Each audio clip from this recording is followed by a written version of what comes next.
ఇంటికి పంపిస్తాం, గ్రామ గ్రామానికి పంపిస్తాం, వార్డు వార్డుకు పంపిస్తాం. మీలో చైతన్యం తేవడానికి, అదే మరిగా నాలెడ్జ్ ఇవ్వడానికి పనిచేస్తామని చెప్పి కూడా నేను మీకు తెలియజేస్తున్నా. ఈరోజు మీరు ఒకసారి చూస్తే ప్లాస్టిక్కే కదా అనుకుంటాం. ఈ ప్లాస్టిక్ ఎంత ప్రమాదం అంటే ఇది ఒక పెద్ద భూతంగా తయారయ్యే పరిస్థితి వచ్చింది. ఎక్కడికక్కడ ప్రకృతిని పూర్తిగా సర్వనాశనం చేసే పరిస్థితికి వచ్చింది. ఈరోజు ఈ యొక్క ప్లాస్టిక్ని పశువులు కూడా తినడం, తద్వారా పశువుల ఆరోగ్యం పూర్తిగా పోయే పరిస్థితి వచ్చింది. ఇది కాకుండా అలాంటి పశువుల వల్ల మనకు కూడా ఆరోగ్యం పూర్తిగా చెడిపోయే పరిస్థితి వస్తూ ఉంది.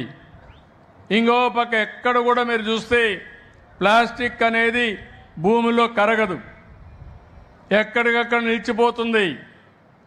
ఈరోజు ఎక్కడన్నా కానీ మున్సిపాలిటీలో మీ యొక్క మున్సిపల్ డ్రైన్స్లో కనబడితే ఎక్కడికక్కడ చోక్ అయిపోయే పరిస్థితి వస్తుంది.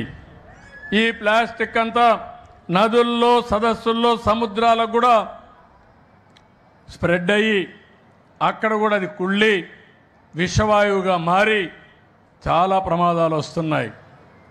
దీనివల్ల మనం తినే తిండి కూడా కలుషితం అయిపోతూ ఉంది. ఈ విషయం మీరు గుర్తుపెట్టుకోవాల్సిన అవసరం ఉంది. ఒకప్పుడు పశువుల కోసమే అనుకున్నాం, కొన్ని పశువులు ఉన్నాయి, ఓసారి తెలియకుండా అది ఆహారం అని అవి కూడా తినేసే పరిస్థితి వస్తూ ఉంది. ఇది వచ్చినప్పుడు ఇప్పుడే ఆ పాప చెప్పినట్టు మన ఆరోగ్యాలు పూర్తిగా దెబ్బతినడం, హార్మోన్లు సమతుల్యం దెబ్బతినడం, శ్వాసకోశ వ్యాధులు రావడం, కడాన క్యాన్సర్ కూడా వచ్చే పరిస్థితి వచ్చింది. ఇటీవల కాలంలో మీరు ఒక విషయం గుర్తుపెట్టుకోవాలి. క్యాన్సర్ వచ్చినప్పుడు బాధపడుతున్నాం. క్యాన్సర్ రావడానికి కారకమైనటువంటి ఆహారాన్ని మనం తినే పరిస్థితికి వచ్చాం. ఒక్క ఉదాహరణ మీరు చూస్తే బీహార్ నుంచి ప్రతిరోజు ఒక ట్రైన్ ఒకప్పుడు ఢిల్లీకి వచ్చేది. దేనికోసం అంటే కూలీలు వచ్చి పనిచేసి సాయంత్రం ఇంటికి పోయేవారు. ఇప్పుడు ఢిల్లీలో ఇటీవల కాలంలో కూలీ పనులు లేకుండా చాలామంది రావడం మానేశారు. కానీ పంజాబ్ నుంచి ఒక ట్రైన్ వస్తుంది. ఆ ట్రైన్ దేనికి వస్తుందంటే క్యాన్సర్ పేషెంట్లంతా పంజాబ్ నుంచి ఢిల్లీకి వస్తారు. ఈ విషయం మీరు గుర్తుపెట్టుకోవాలి. ఒకప్పుడు పంజాబ్ అంటే దేశాన్ని రక్షించే డిఫెన్స్ వ్యక్తులను తయారు చేసిన రాష్ట్రం, దేశానికి అన్నం పెట్టిన రాష్ట్రం. ఆంధ్రప్రదేశ్ అన్నపూర్ణ అయితే దీంతో సమాంతరంగా గోధుమలు కానీ ధాన్యం కానీ పండించి దేశం మొత్తం పంపించే పరిస్థితికి వచ్చారు. అక్కడ ఎరువుల్లో ఏదైతే ఉందో క్రిమిసంహారక మందులు కానీ ఎక్కువ కెమికల్స్ వాడారు, ఫెర్టిలైజర్స్ వాడారు.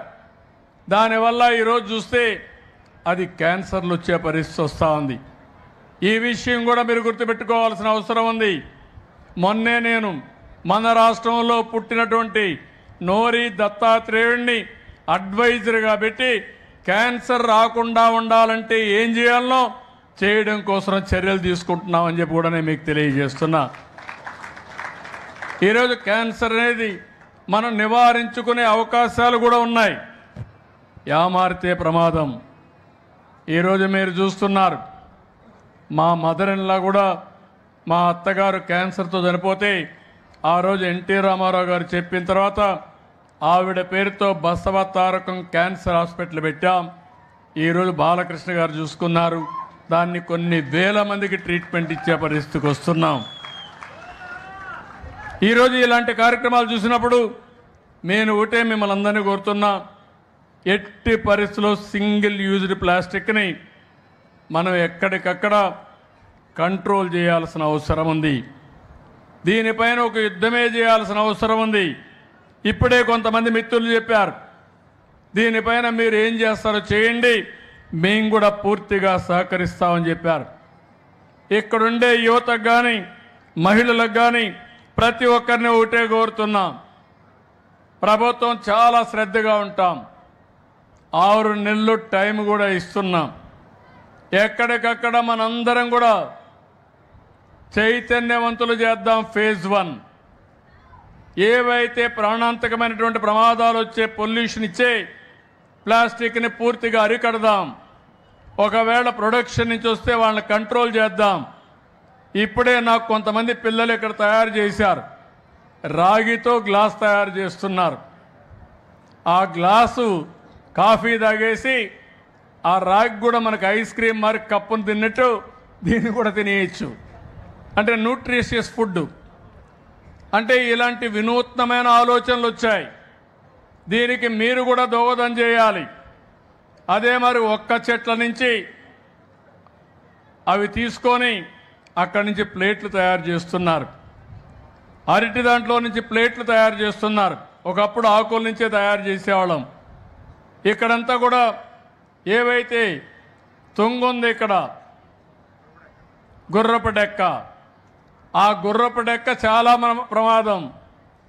గుర్రపు డెక్క నుంచి ఇప్పుడు ఎరువులు తయారు చేసే పరిస్థితికి వచ్చాం.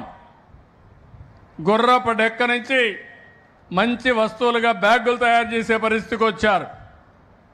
అంటే ఇక్కడ మీరు గుర్తుపెట్టుకోవాల్సింది సర్కులర్ ఎకానమీని మాట్లాడుతున్నాం.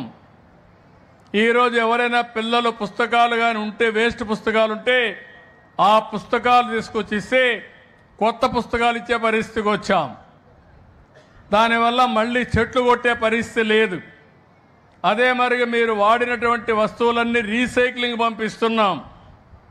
ఈరోజు ప్లాస్టిక్ పంపిస్తే మళ్ళా ఆ ప్లాస్టిక్ ఉపయోగించి దాన్ని మళ్ళీ వస్తువులు తయారు చేసే పరిస్థితి వస్తున్నారు.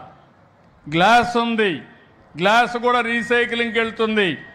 కడాన మీరు కట్టిన ఇంటిలో ఉండే కన్స్ట్రక్షన్ మెటీరియల్ని రోడ్డు మీద వేస్తున్నాం. అది కూడా ఈరోజు మళ్ళా రీయూజ్ చేసే పరిస్థితి వస్తూ ఉంది. ఇలాంటివి అనేక విధాలుగా ఈరోజు సంస్కరణలు తీసుకొస్తున్నాం.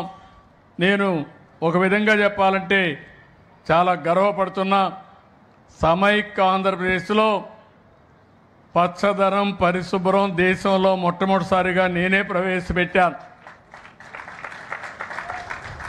అదే మాదిరిగా మీరు ఒక్కసారి చూస్తే మళ్ళీ నేను ముఖ్యమంత్రిగా ఉన్నప్పుడు నరేంద్ర మోడీ గారు అడిగితే ఆయన ఆదేశాల ప్రకారం స్వచ్ఛ భారత్ రిపోర్ట్ నేనే ఇచ్చాను. ఈరోజు నా ఆశయం ఒకటే, ఆంధ్రప్రదేశ్లో ఒక స్వచ్ఛమైనటువంటి ఆంధ్రప్రదేశ్ని తయారు చేయాలి. స్వర్ణాంధ్ర, స్వచ్ఛాంధ్ర నా జీవిత ఆశయం అని చెప్పి మరొకసారి మీ అందరికీ తెలియజేస్తున్నా. ఇప్పటికే మీరు చూస్తే 100%